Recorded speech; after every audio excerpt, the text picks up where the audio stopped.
बिस्मिल्लाहिर्रहमानिर्रहीम। खातिन हज़रात, मैं हूँ अख्तर अब्बास और आप सबको मेरा सलाम पहुँचे। हम सबको ज़िंदगी में कभी ना कभी गहरे सदमे और दुख का सामना करना पड़ता है। ये दुख ऐसा होता है जो हमारे बस में नहीं होता। हमारे किसी बहुत ही प्यारे अजीज़ का दुनिया से चले जाना, कभी वालिद का, वालदा का, बाज़ दफ़ा दादा दादी बहुत अजीज़ होते हैं, कहीं नाना और नानी बहुत अजीज़ होते हैं, कहीं बेटा और बेटी बहुत अजीज़ होते हैं। सो रिश्तों के मुख्तलिफ नाम हैं, पर इनके साथ जो जुड़ी मिठास है वही ताकतवर इतनी होती है कि आपको उदास कर देती है, सोग में मुब्तला कर देती है। जुनैरा ने ऑस्ट्रेलिया से पूछा है कि मेरी वालदा को फौत हुए 10 दिन हुए हैं और मैं अपने कमरे में बंद हूँ और सारा दिन मैं सोई रहती हूँ, मैं हालत सोग में हूँ। मेरा खाना पकाने को दिल नहीं करता, घर की सफाई को दिल नहीं करता, कपड़े बदलने को दिल नहीं करता और मुझे अब तो मेरे मियाँ घर में इंजेक्शन ले आए हुए हैं, तो जब मेरी ज़्यादा तबीयत ख़राब होती है तो मुझे इंजेक्शन लगा देते हैं। लेकिन साथ वो ये भी कहते हैं कि तुम क्यों मुर्दों की तरह पड़ी हुई हो, तुम्हें उठ के बैठना चाहिए और सोग के नाम पर तुम कितने हफ्ते सोई रहो। खातिन हज़रात, जुनैरा के जो सवालात हैं ये सिर्फ उसके सवाल नहीं है। पाकिस्तान में भी ख़ास तौर पे पेरीफ्री में, शहरों में वो बच्चियां जो अपनी माओं से थोड़ा दूर होती हैं, जब उनकी माएँ फौत हो जाती हैं, तो उस वक्त जो अंदर से आपको गम होता है माँ की खिदमत ना करने का या उससे दूर रहने का, वो भी एक सोग में ज़्यादा आपको लेके जाता है। इसी तौर पे शादी के बाद जो बच्चियां दूर होती हैं और माओं से बहुत रेगुलर नहीं मिल पाती, उनके साथ भी कैफियत होती है। लेकिन इन सारी कैफियत में जो सबसे अजीब हुआ, अबीदा ने पूछा है कि मेरी वालदा की वफ़ात के बाद मैंने 1 हफ्ते के बाद एक ख्वाब देखा कि जिसमें मेरी वालदा मुझसे पानी मांग रही थी, तो इसकी ताबीर क्या है। अब हुस्न इत्तेफाक ये कि जब ये ताबीर वाला आया या उससे पहले ये सोग वाला, तो मैंने सोचा कि इन दोनों को मिला के जवाब दे देते हैं, ये ज़्यादा अच्छा रहेगा। वैसे तो मिसेस एसन ने पूछा था कि सर आपकी मदर इन लॉ फौत हुई हैं, आपके घर में उनको कैसे याद किया जाता है, कि आप भूल चुके हैं या उनका तज़किरा होता है। तो ये तीनों आपस में मिले जुले हैं। अच्छा जी, पहली बात ये कि ये जो सवाल था कि वालदा ने मांगा, इसमें जितने भी अहले इल्म से मैंने पूछा और पढ़ा तो पता ये चला कि जब औलाद, बेटा या बेटी अपनी माँ को इसाले सवाब नहीं कर रही होती और उसको कुरान पाक पढ़ के भेज नहीं रही होती, उसको तोहफा सदका जारिया उस तक रब के कलाम का नहीं जा रहा होता, तो वो प्यास का या भूख का या कोई भी चीज़ आपसे तलब करेगा। बाज़ दफ़ा बाज़ लोगों को ख्वाब ऐसे आते हैं कि जिसमें मुर्दा उनसे खुश होता है, कुछ तलब नहीं करता, या समटाइम उन्हें कुछ चीज़ देने की कैफियत में होता है, वो उसकी रज़ा हो, वो उसकी खुशी हो, वो उसका इत्मीनान हो। तो ये वाली जो कैफियत थी, बिदा से मैंने पूछा कि बेटा आप सारा दिन क्या करते हो, तो उसने कहा मैं भी अपने कमरे में पड़ी रोती रहती हूँ, मुझे अपनी माँ बहुत याद आती है। तो उस लम्हे मैंने उनको बताया कि जब मेरे वालिद फौत हुए तो उस दौरान जितनी भी नमाजें थी, डेड बॉडी घर थी, हम मस्जिद में गए नमाज पढ़ने के लिए बाजमात।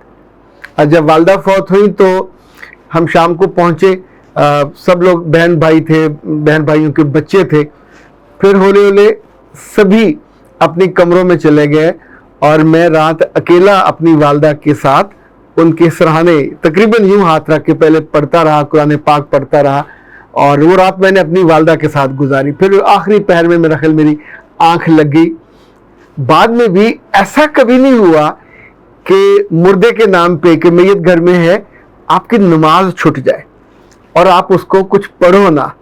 मुझे याद पड़ता हमारे बचपन में तो ये लाजिम था कि जब अब कुल होते, अब तो लोगों ने कुल भी करने बंद कर दिया, आई डोंट नो कौन उनको समझाता है। कुल में और कुछ ना हो दुआ होती थी, लोग सिपारे पढ़ते थे, कुछ कुरान पाक मुकम्मल हो जाते थे, इसी तौर पे गुठलियाँ ला के रखी जाती थी, ढेर उनका होता था और उसको लोग आते जाते थे, पढ़ते जाते थे। उस वक्त हमें गुस्सा आता था कि ये अल्लाह के बंदे सिपारी क्यों नहीं पढ़ते। बाद लोगों को तौफीक नहीं होती, कुरान पाक नहीं पढ़ते या उस तरफ ध्यान उनका, तो ये बैठे वो इस्तग़फ़ार करते रहते हैं या दुरूशी पढ़ते रहते हैं।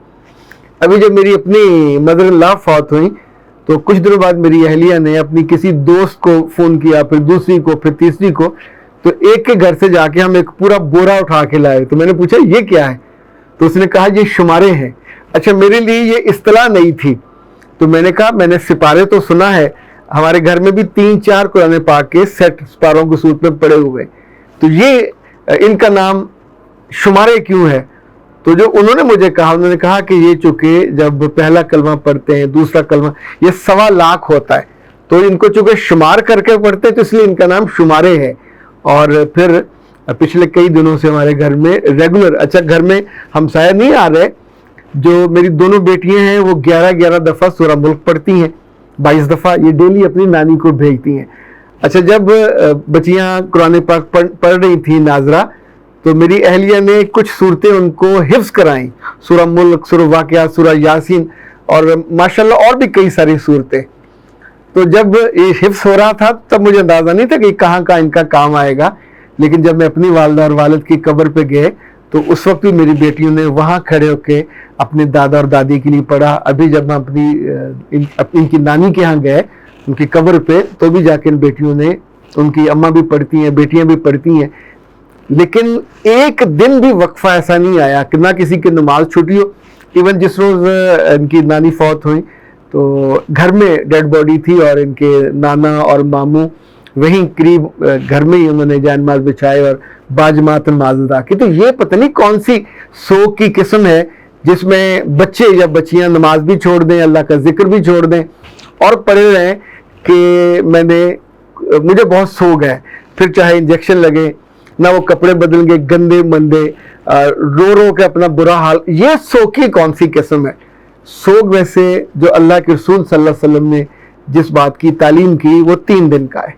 3 دن کے بعد آپ کی نارمل زندگی کا آغاز ہوتا ہے, اور جتنے فوت ہو جانے والے ہوتے ہیں ان کو یا تو آپ کے نیک اعمال پہنچتے ہیں, صدقہ جاریہ والے, یا پھر جو آپ ان کو ایصال ثواب کرتے ہیں, آپ ان کے نام پہ کھانا کھلائیں, ان کے نام پہ کپڑے دوسروں کو پہنائیں, ان کے نام پہ آپ مسلسل قرآن پاک پڑھتے ہیں, اور یا اپنے ایون دوستوں سے بھی لیتے ہیں, اور پھر وہ قرآن پاک سپارے ہوں یا پورا قرآن پاک ہو, وہ ان کو اللہ تعالیٰ کو دیتے ہیں کہ ان کو نبی صلی اللہ علیہ وسلم کے نام پہ اور باقی لوگوں کا نام اس پہ لے کے کہ ان کو تحفہ کر دیا جائے, اس کا ثواب سب کو پہنچے اور ان کو بھی ان کا ثواب پہنچے. تو یہ ہمارے مسلمز میں, اور خاص طور پہ اس کمیونٹی میں جہاں ہم نے بڑے ہوئے اور دیکھا, میرا خیال ہے میں نے بہت برس پہلے جو آخری کل تھے وہ اپنے بڑے پھپھا کے, اپنے ابا کے ساتھ میں ان کے یہاں گیا تھا, اور یہ جو کچھ وہاں ہوا مجھے بالکل اچھا نہیں لگا. یعنی ایون کلوں میں ہم کچھ لوگ پڑھ رہے تھے, باقی آپس میں گپے مار رہے تھے اور دنیا جہاں کی الٹی سیدھی باتیں کر رہے تھے. جب کھانا کھلا تو مجھے یاد ہے کچھ عزیزوں نے باقاعدہ وہ جو دیگی تھا جو دے رہا تھا تو اس پہ دور سے غصہ کر کے کہا کہ سارے آلو پہ جی جان رہے ہیں, کو بوٹی بھی پیج, ہڈی والی, وہ جو ہڈی والے آلو کا لطیفہ مشہور ہوا, یہ ایسے مشہور نہیں ہوا. یعنی اس موقع پہ بھی لوگ باز نہیں آتے. وہ جو اندر کا لالچ ہوتا ہے اس میں مردے کے لیے ان کی طرف سے رتی برابر تحفہ نہیں گیا ہوتا, نہ کسی دعا کا, نہ سورت کا. یعنی تھوڑا سا بھی تعلق ہو تو آپ کہتے ہیں جی میں نے 10 سپارے پڑھے ہوئے, 20 سپارے پڑھے ہوئے. تو انفیکٹ یہ جو سگی اولاد ہے, بیٹیاں ہوں یا بیٹے, آپ کو یوں ہفتوں سوگ کے نام پہ مرے ہوئے بندوں کی طرح پڑے رہنا, گندے پڑے رہنا اور روتے رہنا, اس کا مردے کو کوئی فائدہ نہیں ہوتا. ممکن ہے تو الٹی تکلیف ہوتی ہو کہ تم ان کا کیا لے آئی ہو یا لے آئے ہو کہ جو تم کو تمہاری جان کو روئے جا رہے ہیں. آپ کو اس کے ہوتے ہوئے بھی, اس کے جانے کے بعد بھی اس کے لیے پڑھنا چاہیے, پڑھتے رہنا چاہیے. اور جس بات کو صدقہ جاریہ کہتے ہیں وہ یہی چیز ہے. لڑکے عام طور پہ یہ سوگ میں بیڈ پہ لیٹے نہیں رہتے. لڑکے سوگ میں اس طرح نہیں جاتے جیسے لڑکیاں اپنی زندگی کا جو نارمل فیز ہے اسی کو خراب کر بیٹھتی ہیں. یہ اظہار محبت نہیں ہے, یہ اظہار نادانی ہے. جس وقت آپ بہت عمدہ اجر اپنے لیے بھی کما سکتے ہیں, جو لفظ آپ قرآن پاک کا پڑھو گے اس کا ثواب آپ کو تو ہوگا, آپ کی والدہ کو بھی ہوگا, آپ کے والد کو بھی ہوگا, جس نے آپ کو پڑھایا ہوگا اس کو بھی ہوگا. یعنی اللہ کو اجر و ثواب کے حساب میں بہت سخی بتایا جاتا ہے. تو बखीली आमतौर पे बेटियों की तरफ से होती है कि जो लड़कियां या अजीजों कार बैठ के उन्हें सिर्फ होता है हाय रो लें, हाय हमारी माँ चली गई। यार चली गई, अब वो वापस तो नहीं आ सकती, पर आप उस रोने के दौरान जो आपको काम करना चाहिए वो उनको पढ़ के बख्शना चाहिए, ताकि फिर ख्वाब में आके आपको वो ना डराएं और ना धमकाएं, ना आपसे ये कहें कि मुझे प्यास लगी है या मुझे कुछ चाहिए। ये जो ताबीर का मामला हर कोई नहीं बता सकता। इनफैक्ट जिसको दीन का भी इल्म हो, फ़िक़्ह का भी इल्म हो, ख्वाबों का भी इल्म हो, इसलिए बहुत थोड़े अहले इल्म होते हैं जिनको ताबीरों का इल्म होता है। बाद लोग ने अपने घरों में किताबें रखी होती हैं, लेकिन याद रखिएगा ये ज़रा मुश्किल वो है। तो हर किसी को अपने ख्वाब ना तो बताने चाहिए ना शेयर करने चाहिए। ये एक बहुत टची और सेंसिटिव सा मामला होता है।